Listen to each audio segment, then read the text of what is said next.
Estamos en el domingo 24 después de Pentecostés, cuarto después de Epifanía. Lectura de la epístola del apóstol San Pablo a los romanos.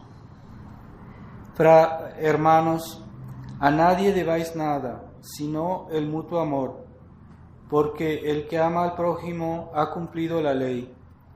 Porque no adulterarás, no matarás, no hurtarás, no dirás falso testimonio, ni codiciarás,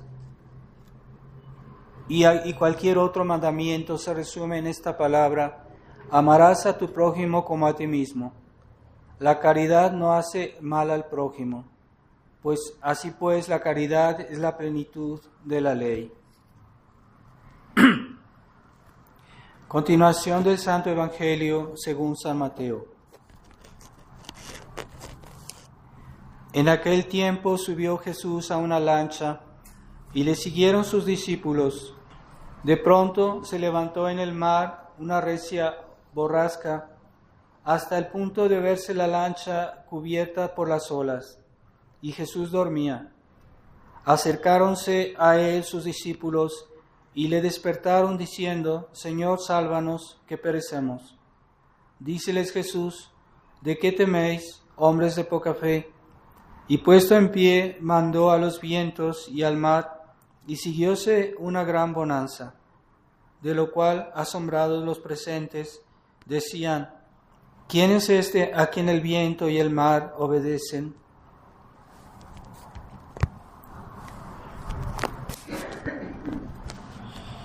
En el nombre del Padre, del Hijo y del Espíritu Santo. Amén.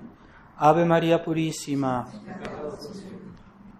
Estimados hermanos, hemos oído este hecho milagroso de cómo nuestro Señor calmó esa tempestad y que los apóstoles hicieron bien en llamarle, despertarlo, ¿verdad? Y recurrir a Él. Pero nuestro Señor les hace el reproche no de haberlo llamado, sino de haber desconfiado, de haber tenido demasiado temor. Entonces, esa debe ser nuestra actitud también, ¿verdad? En los momentos de dificultad, ¿verdad? Y todos tenemos a veces momentos de dificultad, momentos de problemas, y esa es la actitud que debemos tener de confianza a pesar de todo, ¿verdad? Y debemos siempre recurrir a Él. Y así esa lancha, esa embarcación es símbolo de la Iglesia, y la Iglesia en la historia pues ha tenido muchas crisis, ¿verdad? Muchas crisis diferentes, siempre ha habido problemas. Si uno ve la historia de la Iglesia, si uno lee la historia de la Iglesia, siempre hubo problemas, siempre fue difícil para la Iglesia continuar, pero nunca se había visto tal cúmulo de cosas malas como hoy.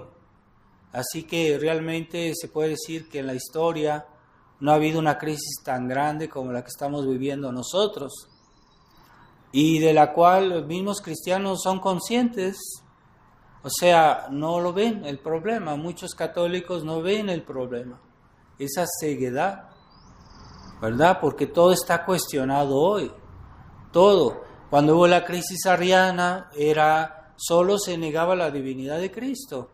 No se negaba la misa, no se negaban los sacramentos, no se hacían escándalos, como hace el Papa Francisco hoy, que recibe a los homosexuales, se retrata con ellos, que se pone una cruz con todos los colores del arco iris, y los católicos no se preocupan.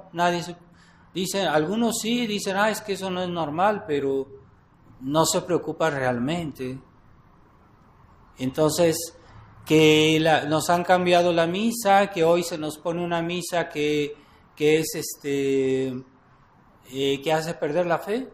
Es una misa protestante, y la gente no se preocupa por saber por qué hay cosas anormales y buscar dónde está el problema, dónde viene, qué es lo que hay que hacer, qué se pudiera hacer.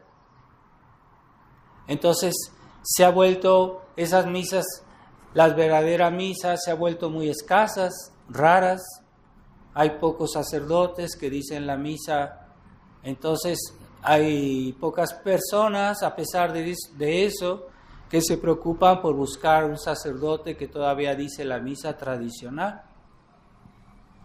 Esa inconsciencia, esa indolencia que hay hoy en los católicos. Tienen otras cosas en que preocuparse, pero que son cosas que no son importantes y viven así. Esa falta de preocupación, de hay que hacer algo por la iglesia, hay que ver qué se puede hacer para volver a que la iglesia vuelva a encontrar toda su tradición, porque la iglesia misma como tal es tradición.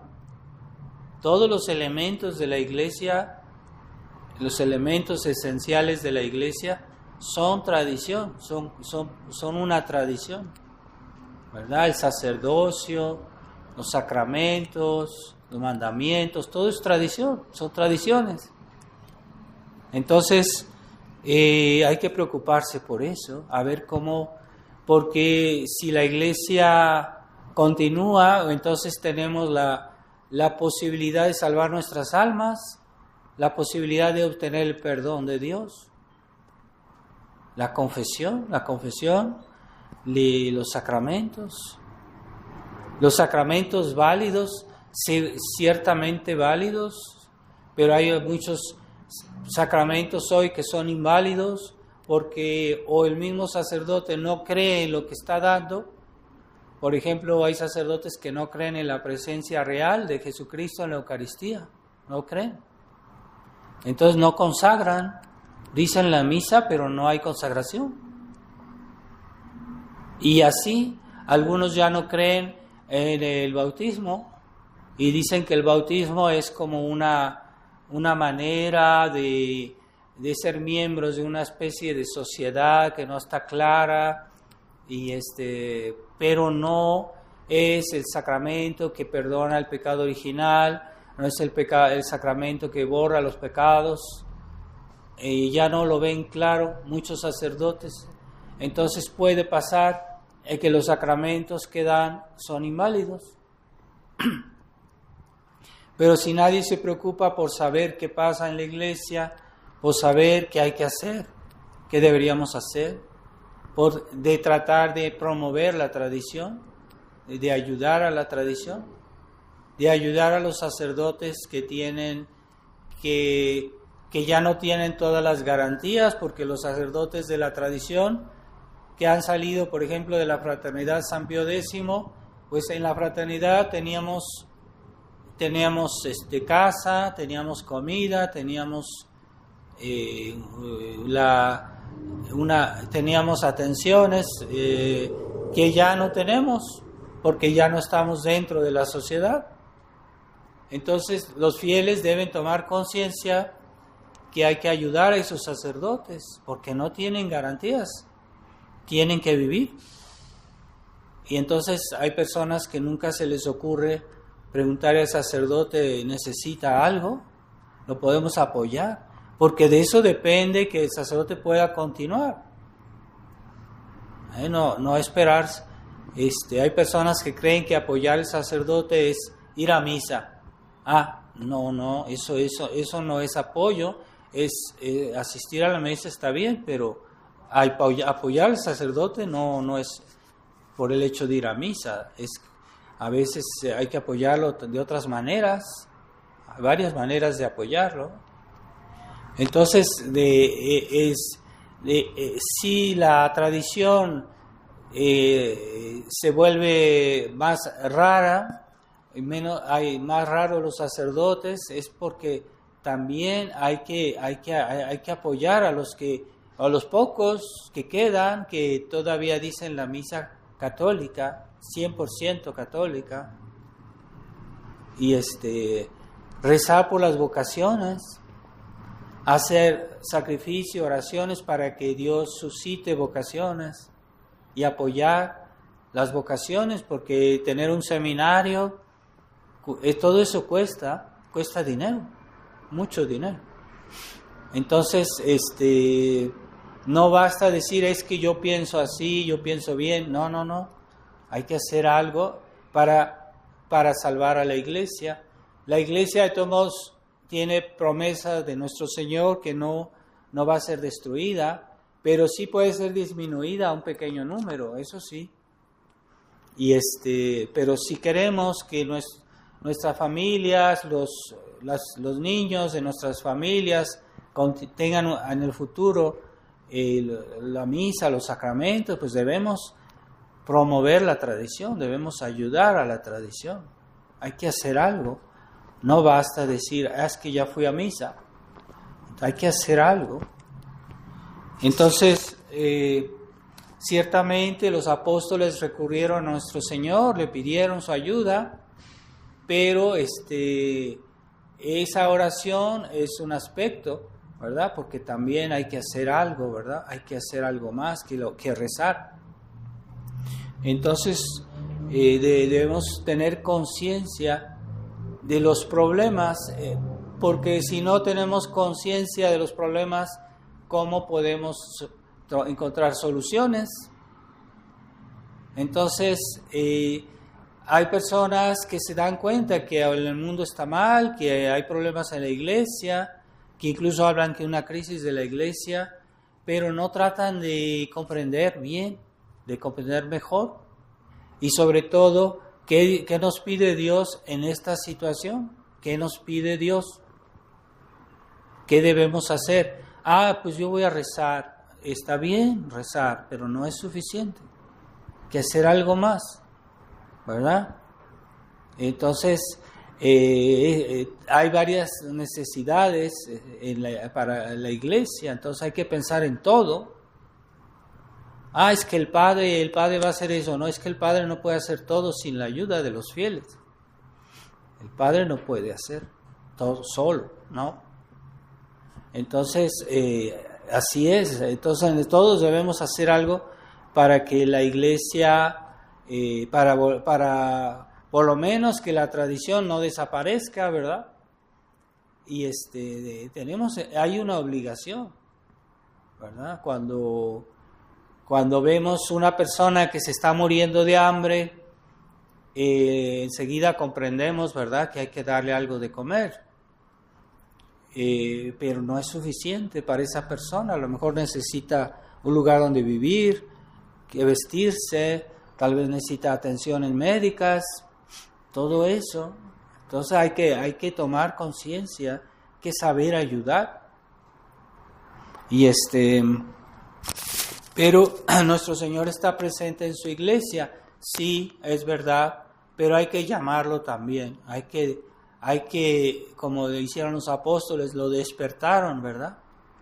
Lo que no estuvo bien es que se inquietaron, se angustiaron y tal vez desconfiaron, ¿verdad? Y nuestro Señor les dice, ¿no? ¿Por qué tenéis miedo? ¿Verdad? Y en un instante se acabó esa tempestad. Entonces, ciertamente Dios es todopoderoso y puede hacer las cosas en un instante si Él quisiera, pero Él quiere nuestra colaboración, quiere que nosotros colaboremos con su obra de manera que eso nos permita santificarnos, porque el hecho de hacer buenas obras y de colaborar con la obra de Jesucristo, eso nos santifica, nos hace adquirir méritos y nuestro Señor lo permite así para que un día seamos más felices en el cielo. Por eso en esta vida nos pone bajo prueba, nos pone a prueba. Pero las personas, muchas no entienden que Dios los está poniendo a prueba y lo que Dios espera es que hagan algo, ¿verdad? Como los apóstoles fueron enseguida a ver a nuestro Señor, a pedirle. Entonces hay católicos que no se hacen preguntas, no tratan de reflexionar, ni siquiera de reflexionar. Con más razón no van a hacer los actos que deben hacer. porque ya ni siquiera son capaces de reflexionar, hacerse preguntas, dice, ¿por qué pasa esto? ¿Y qué es lo que debemos pensar? ¿Qué es lo que debemos hacer? Y entonces, si uno no reflexiona, no puede tampoco tomar las decisiones correctas o hacer las cosas bien. Entonces, Dios nos dio la inteligencia para que la usemos, no para que digamos, es que bueno, vamos a esperar que Dios nos ayude, vamos a esperar a ver qué pasa. Y así está. Entonces, no, debemos, Dios quiere que nosotros de alguna manera colaboremos con su obra. Él no nos necesita, pero ¿por qué quiere que lo hagamos? Para nuestra santificación. De esa manera queremos méritos, de esa manera hay santos, ¿verdad? Porque los santos se preocuparon. Si ven la vida de los santos, siempre se preocuparon. ¿Qué tengo que hacer? ¿Qué es lo que Dios quiere? ¿Cuál es lo que Dios me pide hoy? ¿Qué podría hacer yo por el prójimo? Se preocupaban los santos y reflexionaban y tomaban decisiones, actos, acciones. Y es por eso que fueron santos. Y todas las buenas generaciones de buenos católicos después de 2000 años, todas fue igual. Todos los buenos cristianos que se santificaron es porque asumieron sus responsabilidades y que no enterraron sus talentos diciendo, vamos a esperar que Dios arregle las cosas. No, tomaron las cosas en mano, ¿verdad? Imagínense cuando la persecución en México, los católicos no dijeron, ay Dios mío, vamos a esperar a ver qué Dios hace por nosotros. No, hicieron algo, tomaron las armas, hicieron sacrificios, se fueron al monte, ahí no había comodidades, en la noche, y no había todas las comodidades que hoy tenemos. Y esos católicos dieron su vida, y eran muchísimos. En ese tiempo el pueblo mexicano era muy creyente. Hoy ya es pagano, el pueblo mexicano ya es pagano, nomás piensa en divertirse, en el dinero, en las diversiones, la comodidad, y sobre todo no sacrificios, no esfuerzos. Entonces, esa es la nueva generación decadente que tenemos. Pero en aquel tiempo, ¿por qué México no dejó de ser católico? Porque hubo católicos que asumieron sus responsabilidades. Si no fuera por ellos, aquí en México ahorita todos serían ateos, ¿verdad? Si Calles hubiera hecho lo que quería, pues ya no habría cristianismo, a lo mejor ya no habría ni iglesias. Pero gracias a nuestros antepasados todavía queda algo. Pero ellos sí asumieron sus responsabilidades. Sí dijeron, pues, ¿qué hay que hacer? ¿Qué podemos hacer? Y sí lucharon, sí se esforzaron y hasta murieron por eso. Ahora que le pida a uno a veces a un católico que dé su vida por Dios, ni siquiera pensarlo, no lo van a hacer. No hay ese espíritu de sacrificio, se acabó. Espíritu de sacrificio, se acabó. ¿Dónde están los católicos que luchan por la fe? ¿Dónde están? Que la iglesia se está cayendo a pedazos, que el Papa hace todos los días nuevos escándalos, que han desacralizado las iglesias y que parecen templos protestantes, ya no son lugares sagrados. Ahí se hace una cena, no se hace el sacrificio de nuestro Señor. ¿Y quién se preocupa? Decir, bueno, ¿pero qué pasa aquí? Está en peligro nuestras almas, porque si la iglesia está en peligro, pues también estamos en peligro nosotros. ¿Cómo nos vamos a salvar sin la iglesia, sin los sacramentos, sin los verdaderos sacramentos? Entonces esa apatía, esa indolencia, y es un fenómeno mundial, porque mucha gente, entonces Dios permite a veces a esas personas que viven mal, Dios permite que haya sufrimientos, que haya calamidades, que haya guerras, que haya... para que y vean que necesitan a Dios. Y eso a veces es saludable porque los hace convertirse, ¿verdad? Cuando hay calamidades, hay gente que invoca a Dios, que vuelve a Dios.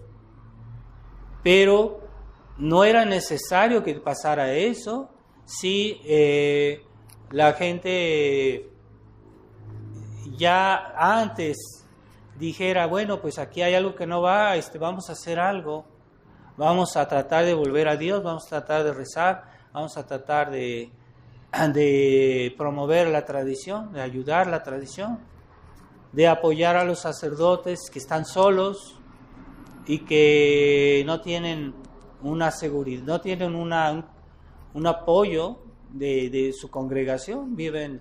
Entonces, ahí está. Todo eso es importante. De todo eso se nos pedirá cuentas. Y entre más tomemos conciencia de las cosas, pues se impone que debemos hacer algo, ¿verdad? Entonces no basta decir, es que quejarse, ¿no? Quejarse o ver cosas que... Y el reino de Cristo Rey, Jesucristo es todopoderoso. En un instante Él pudiera quitar a los malos, quitarles todo el poder que tienen, en un instante, si quisiera. Pero Él quiere que nosotros colaboremos con su obra. Entonces, Él nos enseñó cómo, ¿verdad? Él nos dio el ejemplo. Él sufrió la pasión, murió por nosotros. Y de esa manera conquistó nuestras almas. Pagó nuestra redención, el precio del perdón que Dios, para nosotros, Él lo pagó con su pasión, con su muerte. Sí, qué bonito, sí, claro, ya sabemos, ¿no? Pero no, es que eso hay que renovarlo. Si somos miembros del cuerpo místico de Cristo, no, lo que pasó en la cabeza del cuerpo místico debe reproducirse en los miembros de la iglesia. Ahí esa. Y si no se reproduce es porque no somos realmente miembros, somos quién sabe qué, somos miembros extraños, porque no reproducimos en nosotros lo que pasó en Jesucristo. Si queremos participar a la resurrección de Cristo, a la gloria de Cristo, debemos también nosotros participar a su pasión. Si no hay esa condición, es una cosa que es necesaria para que yo participe a la resurrección. Tengo también que morir con Cristo. No todos estamos llamados forzosamente al martirio, pero hay un martirio de todos los días. El martirio de todos los días es cumplir nuestros deberes, el esfuerzo cotidiano, a veces pesado, ¿verdad? Hay personas que tienen mucha dificultad de hacer bien sus obligaciones porque viven en condiciones difíciles y es un martirio, ¿verdad? A veces una madre de familia que tiene hijos y que hay que darles de comer todos los días, hay que correr aquí, y esa fidelidad pues es también por hacer la voluntad de Dios, y es un sacrificio y es también una cruz, pero en unión a Jesucristo, claro está, ese sacrificio cotidiano de hacer nuestros deberes todos los días, esa fidelidad que nos hace que merezcamos el cielo. Pero si no queremos hacer ese esfuerzo, pues no vamos a ganar el cielo. Y si no hay pasión, no hay resurrección. Jesucristo, para resucitar, primero tuvo que morir. Y nosotros queremos resucitar con Él al día del juicio, pues debemos participar a la pasión de Cristo. No hay otro camino. Entonces, hoy ese mundo moderno que quiere excluir el sufrimiento, que quiere excluir el esfuerzo, que quiere excluir las obligaciones, las responsabilidades, Eso no es el camino del cielo. Y hay católicos que creen que así se puede servir a Dios, viviendo según el mundo, según la sabiduría del mundo, ¿verdad? Y la sabiduría del mundo es que entre menos esfuerzos mejor. Y que no hagas forzosamente lo que no te gusta. Haz siempre lo que te gusta. No. Pues hay obligaciones que a veces no nos gustan, pero hay que hacerlas. Ahí está la cruz, ahí está la imitación de Cristo, la verdad. Y si adoptamos esa sabiduría del mundo, estamos perdidos. El problema es que los católicos liberales quieren mezclar las dos cosas y dicen, no, es que yo quiero estar con Cristo, pero al mismo tiempo quiero disfrutar de este mundo y de las cosas que no están tan bien o que están muy mal de aquí, de este mundo. Están mezclando las dos cosas. Y eso Jesucristo lo detesta. Jesucristo detesta ese espíritu de mezclar. Y es el espíritu liberal.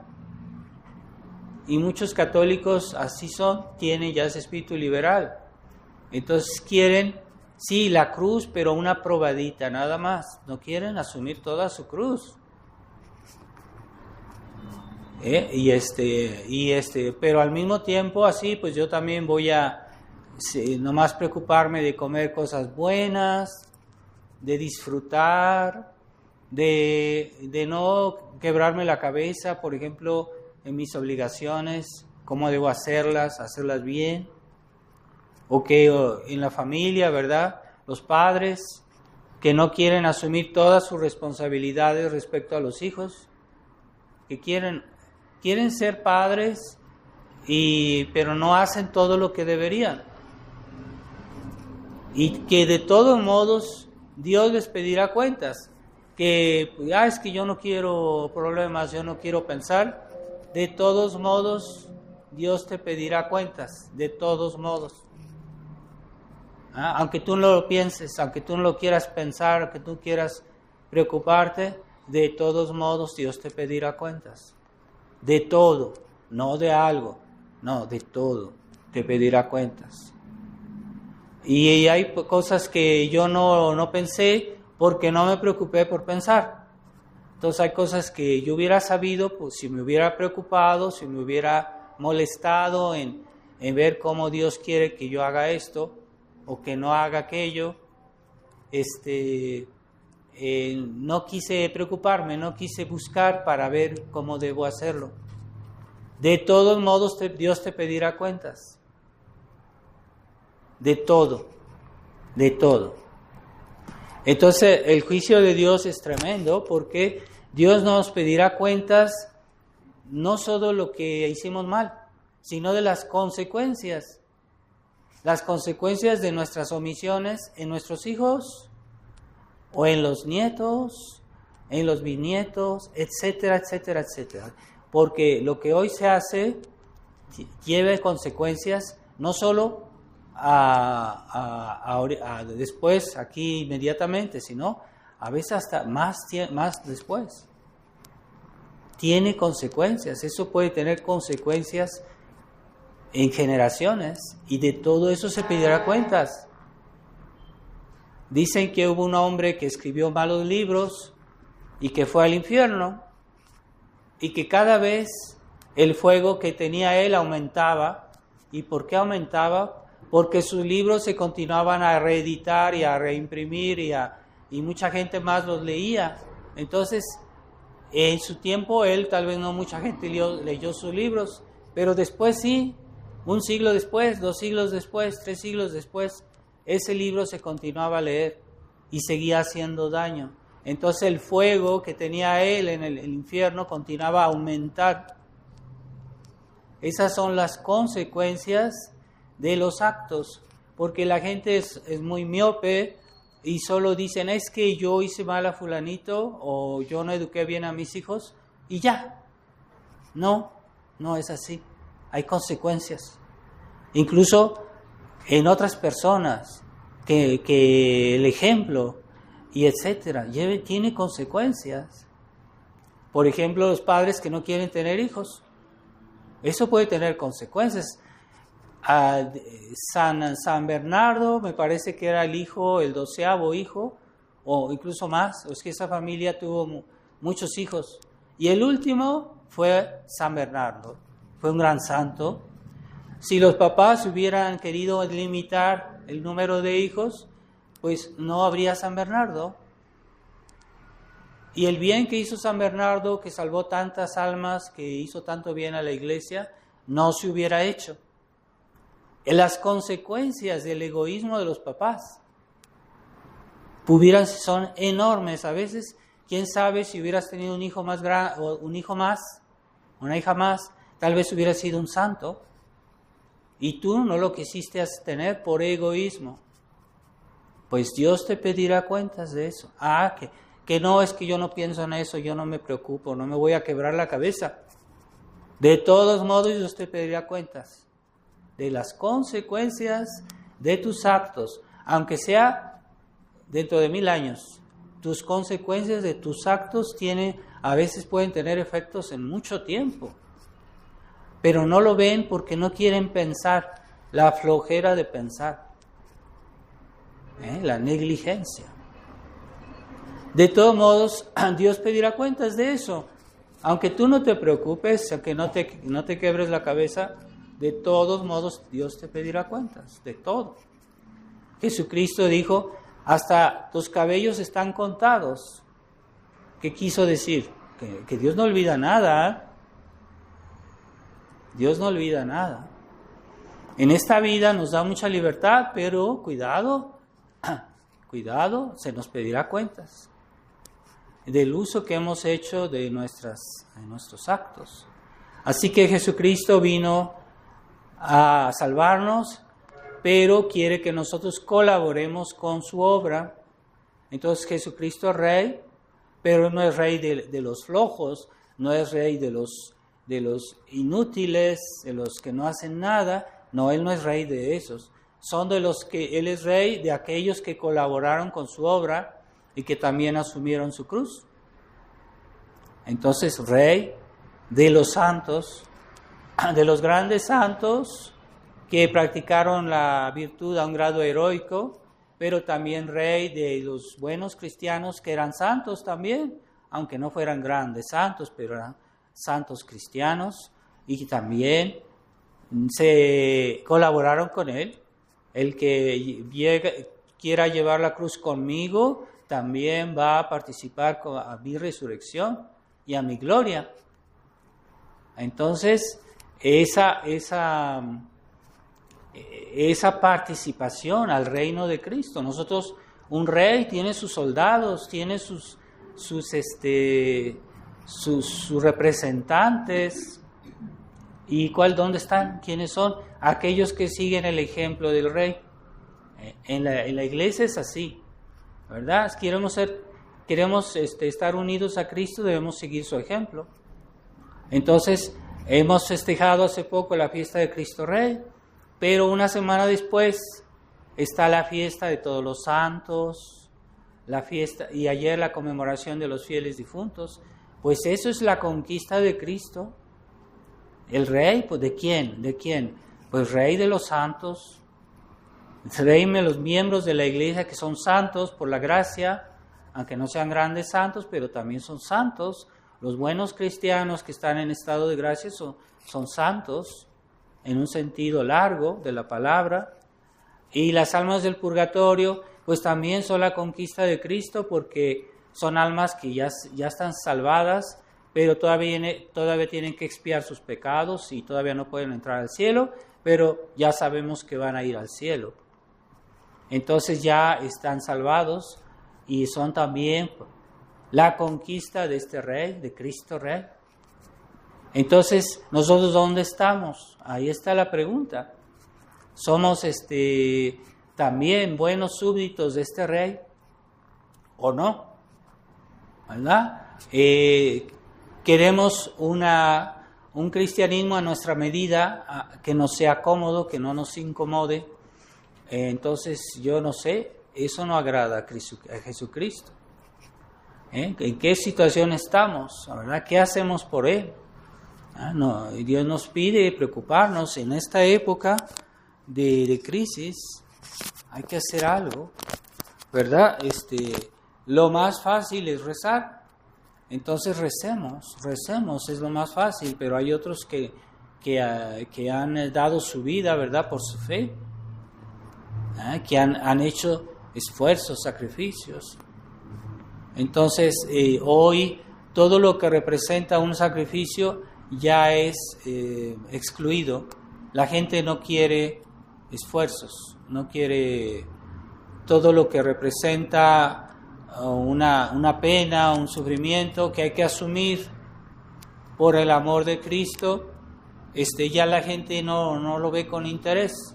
Creen que eso es un cristianismo, un catolicismo de comodidad, en el que todo es automático. Hoy todo es automático. Yo meto una moneda en una máquina y sale algo, y todo es automático.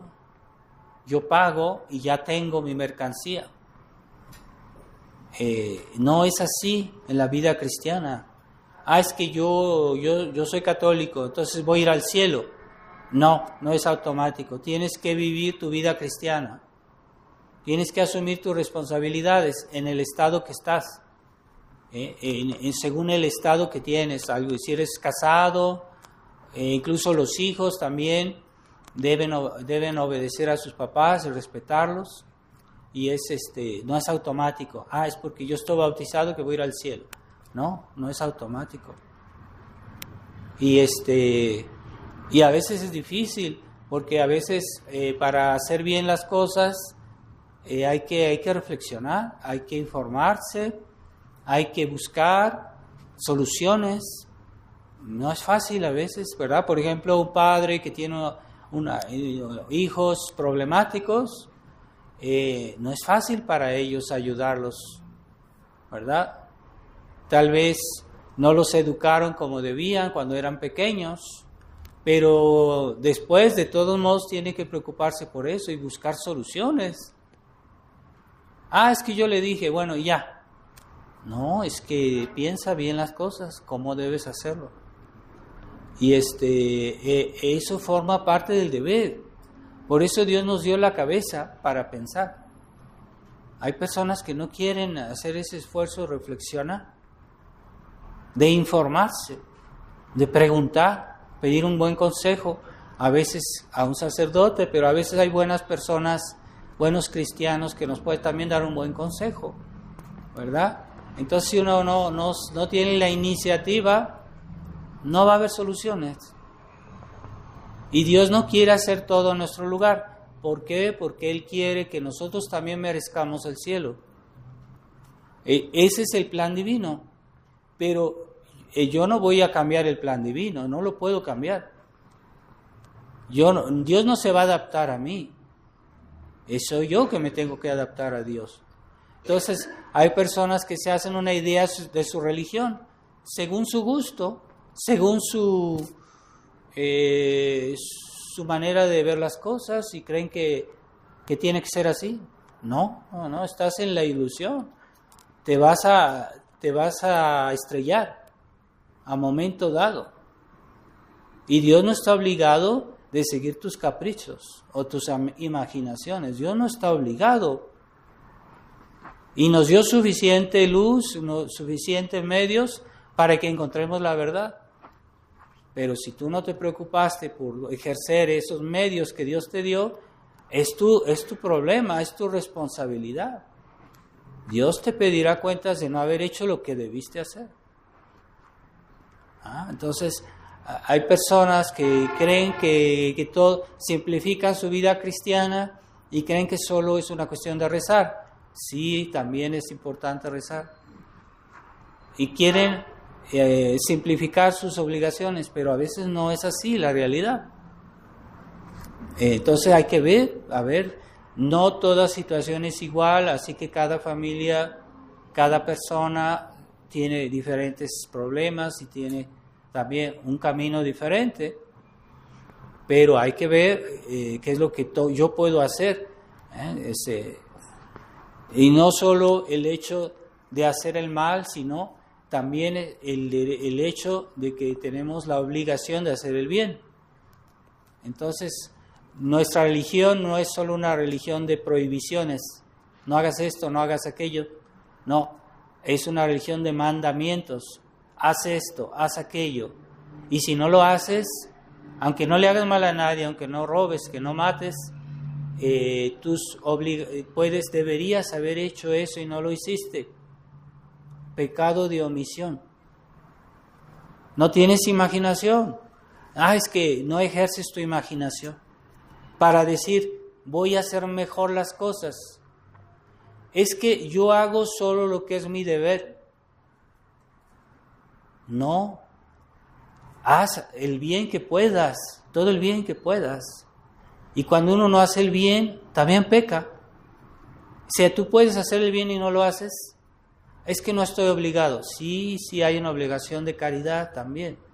A veces hay una obligación de justicia, pero también una obligación de caridad.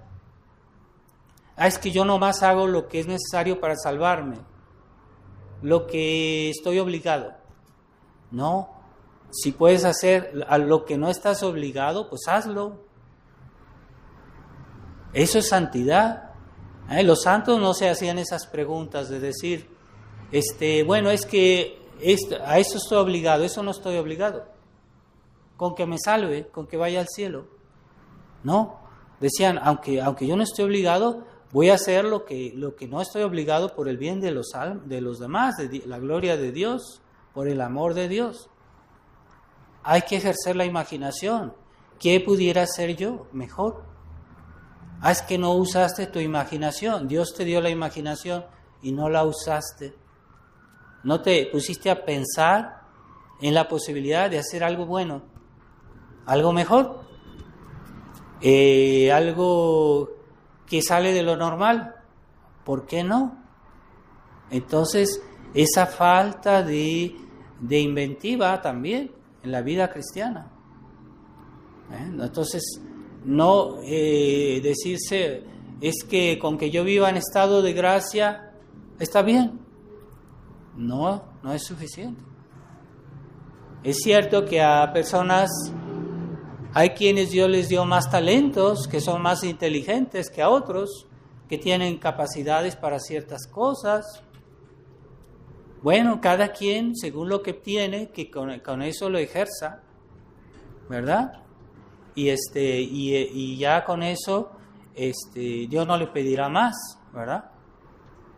Pero esa pusilanimidad de hacer solo a lo que estoy obligado, como aquellos que dicen, yo no quiero pecar, pero voy a ir hasta el límite del precipicio, donde está el pecado, y de todos modos es pecado exponerse al peligro, ¿verdad? Yo no hice un pecado, yo no hice una mala acción, pero me expuse al peligro, pues de todos modos eso es pecado porque es una imprudencia, un pecado de imprudencia, de temeridad. No tengo por qué exponerme a pecar. Es que no pensé mal, no acepté nada, no hice nada malo. Sí, pero te expusiste al peligro sin necesidad. A veces por necesidad vamos a la ciudad a hacer nuestras compras, pero ahí es por necesidad. Entonces ciertamente habrá alguna tentación por ahí, pero hay una razón, hay una necesidad. Yo necesito comer, yo necesito vivir, y sí, pues tengo que trabajar, etcétera, y hay necesidad, sí se justifica ahí.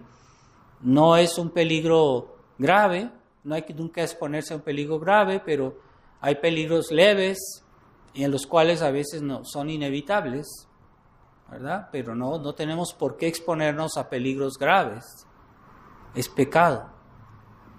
Entonces, esa es la mentalidad de tibieza que fluye en los católicos liberales, que no quieren ser absolutos, nunca quieren ser absolutos, le dan a Dios con una cuchara y con la otra se sirven, ¿verdad? No quieren ser absolutos. El verdadero hijo de Dios, el verdadero cristiano, le da todo a Dios Pero Dios es tan bueno que cuando uno le da a Él, nos enriquece. Y Dios no se deja vencer en generosidad. Así que no hay que temer, decir, es que yo le doy todo a Dios, entonces no me va a quedar nada para mí. Al contrario, Dios te va a dar más. Y los más felices en el cielo son los que fueron más generosos en esta vida. No hay riesgo de que Dios no corresponda a tu generosidad. Entonces, hay que usar nuestras facultades al 100%. Es lo que Dios nos pide. Nuestra inteligencia, nuestra imaginación, nuestra voluntad. Es que yo hago un esfuerzo para hacer lo que es obligatorio, lo que es obliga bajo pecado grave, y ya. Entonces no hay más esfuerzos. Los santos no eran así.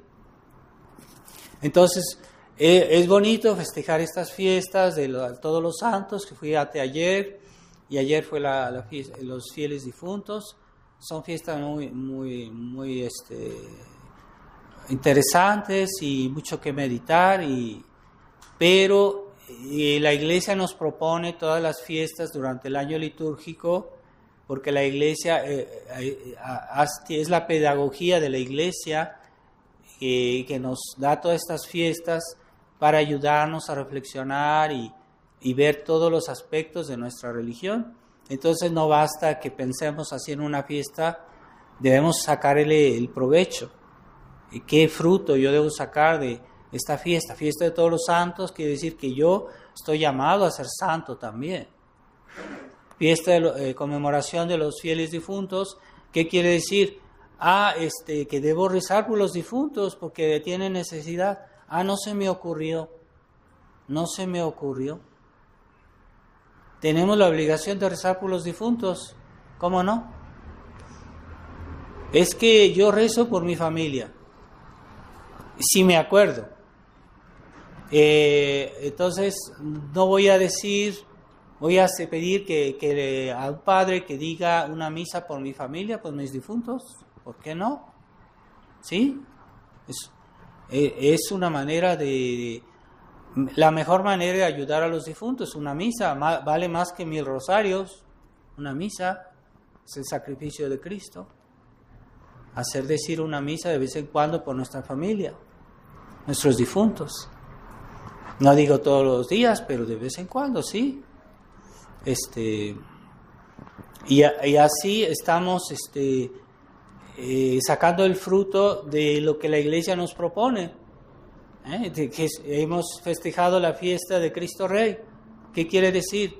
Que debemos promover el reino de Cristo, nosotros. Jesucristo es Rey, qué bonito, qué bonita fiesta, qué bonito. No, el mensaje es que nosotros debemos participar en la construcción del reino de Cristo. Ese es el mensaje que la Iglesia nos quiere dar, pero la gente no piensa, no reflexiona, no trata de ver por qué la Iglesia nos propone esas fiestas. ¿Qué he hecho yo por el reino de Cristo? ¿Qué es el reino de Cristo? Primero es un reino espiritual, sí, pero también es un reino temporal. En las cosas de la creación también son de Dios, pues Él las hizo. Ahí también debe estar el reino de Cristo. Se necesita una vida civil cristiana. Se necesita promover una política cristiana para que haya gobernantes cristianos. ¿Qué he hecho yo por eso? Es que no se me ocurrió eso, ni siquiera se me ocurrió. Yo nunca he pensado en eso.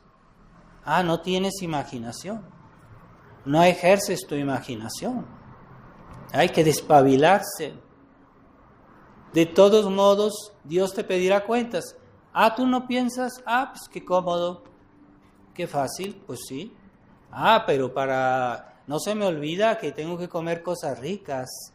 Voy a comprar esto, voy a comprar aquello. No se me olvida que voy a ver una película. No se me olvida que voy a, etcétera.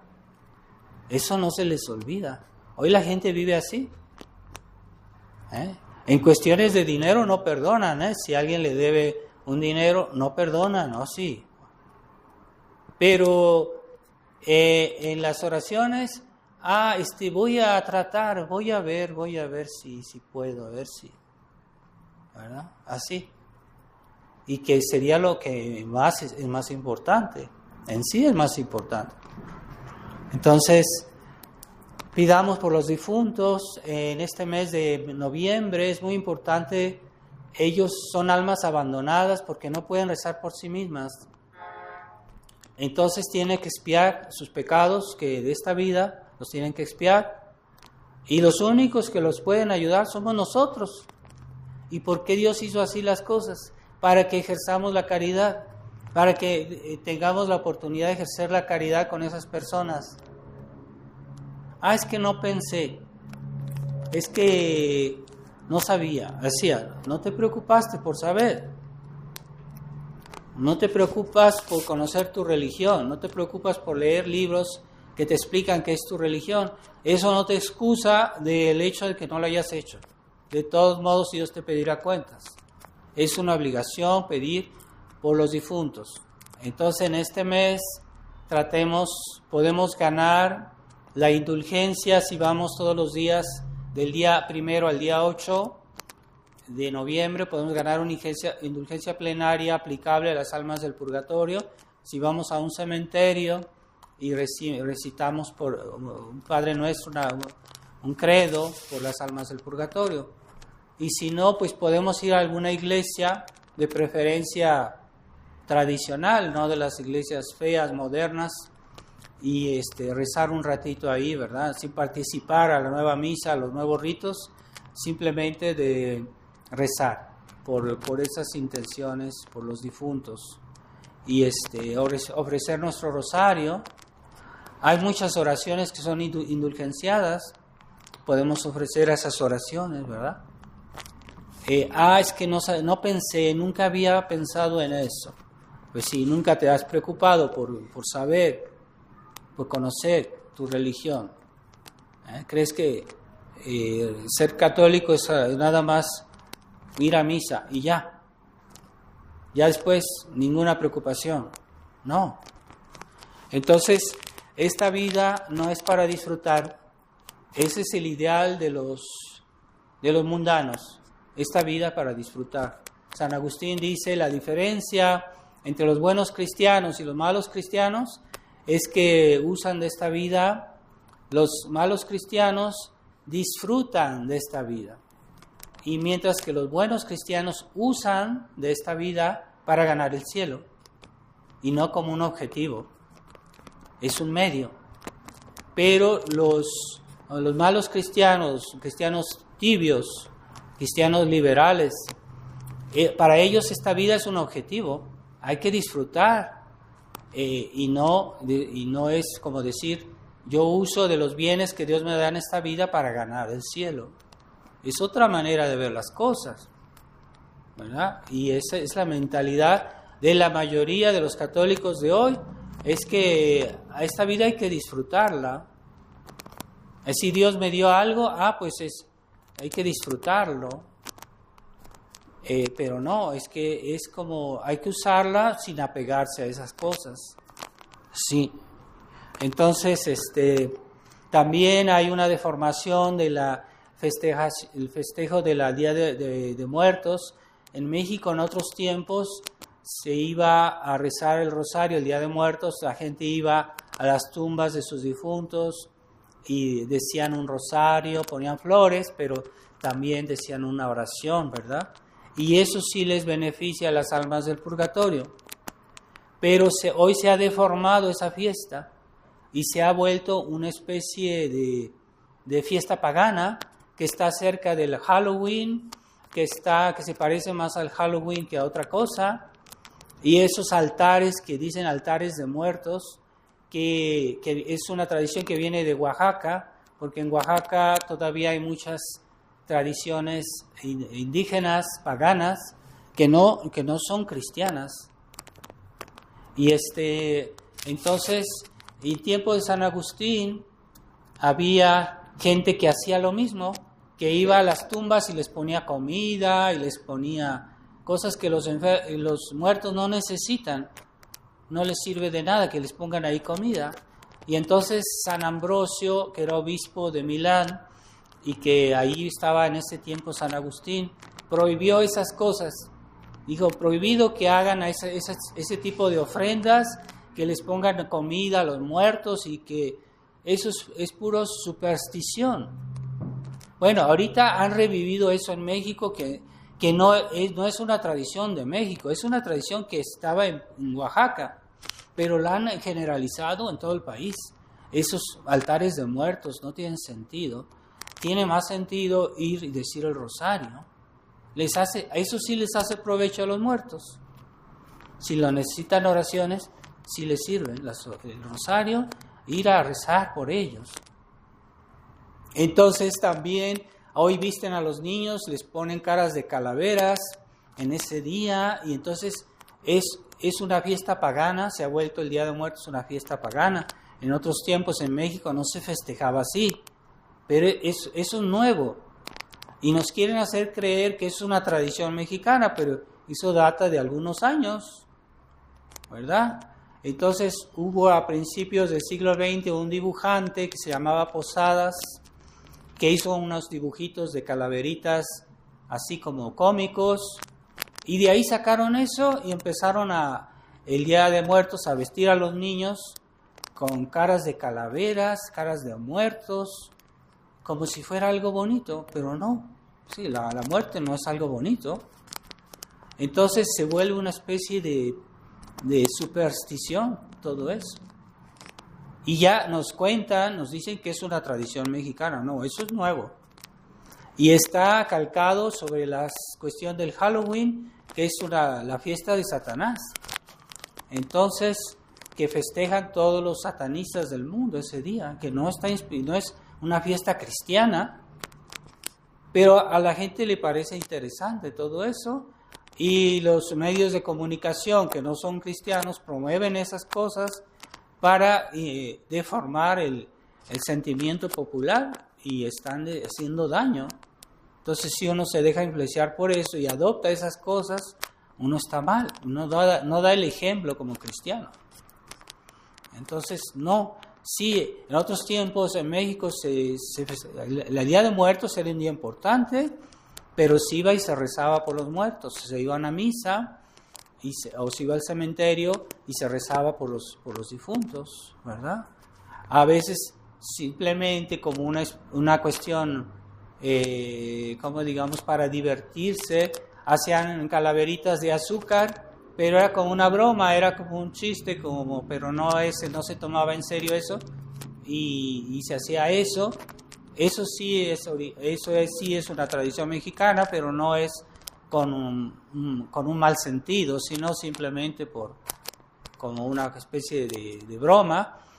Pero hoy ya es diferente. Hoy se magnifica la cuestión de la muerte por sí misma, pero no, la muerte no es un bien, es un mal. Entonces, hoy hasta todo eso está ligado, cuando uno reflexiona, hasta con la devoción de la Santa Muerte, que es algo satánico, y todo eso está ligado, pero es algo nuevo. Antes no existían esas cosas. No nos digan que es una tradición mexicana. Lo que sí era una tradición mexicana es rezar por las almas del purgatorio el Día de Muertos. Hacer algo o ir a misa y ofrecer la misa por ellos, una comunión, decir un rosario. Eso sí, en México siempre se ha hecho, ¿ah? Y ahora ya la gente ya ni siquiera piensa en las almas del purgatorio. Es toda una diversión, es como un carnaval. Entonces no está bien. Entonces, por lo menos aquellos que tenemos la fe, recemos por las almas del purgatorio, ofrezcamos los méritos infinitos de Jesucristo en la Santa Misa. La misa tiene un valor infinito, pero recibimos los frutos de la misa en la medida que asistimos con fe, en la medida que creemos, recibimos más gracias. Entonces, no es que la misa sea limitada, el límite está en nosotros, que no asistimos como debe ser a misa. Entonces, pensemos en rezar bien, en ofrecer los méritos de Jesucristo, los méritos de la Virgen María, los méritos de los santos, por el bien de las almas del purgatorio, el bien de nuestras almas, de nuestras familias, el bien de nuestras almas que están sufriendo y que nadie se acuerda de ellas. Entonces, ¿cómo es posible que decimos que amamos a Dios, que amamos al prójimo y no rezamos por las almas del purgatorio? Las almas del purgatorio son muy agradecidas y nos agradecerán eso de alguna manera. Hay personas que han recibido muchas gracias por tener una devoción por las almas del purgatorio y han recibido la ayuda de las almas del purgatorio. Entonces no dudemos en pedir por eso y pensemos en que queremos ser también, somos miembros de la iglesia y normalmente santos, porque todos los miembros de la iglesia deberían estar en gracia de Dios, y cuando una persona está en gracia de Dios, pues está santificada. Entonces pensemos en hacer crecer esa gracia, no seamos conformistas, decir, bueno, yo con que sea buena gente. No, Dios nos llama a la santidad a todos sin excepción, nos llama a la santidad. No basta que yo me salve, yo quiero crecer en la virtud, crecer en un grado de caridad mayor cada día ser mejor, cada día quitar un poquito de mis defectos y cada día añadir un poco más de virtudes. Es un trabajo de todos los días, hasta que Dios nos llame. Él nos dirá, ¿qué hiciste de tu vida? ¿Qué hiciste de tus talentos? Ah, bueno, muy bien, hiciste esfuerzos. Ahí vendrá la recompensa, o si no el castigo, o si no un purgatorio más intenso y más doloroso. Así que no se juega con eso. Pidamos por la salvación de las almas y unámonos diciendo el rosario según las intenciones de Fátima para que Dios salve muchas almas por nuestras oraciones. Es posible, podemos salvar almas. Ave María Purísima, en el nombre del Padre, del Hijo y del Espíritu Santo. Amén.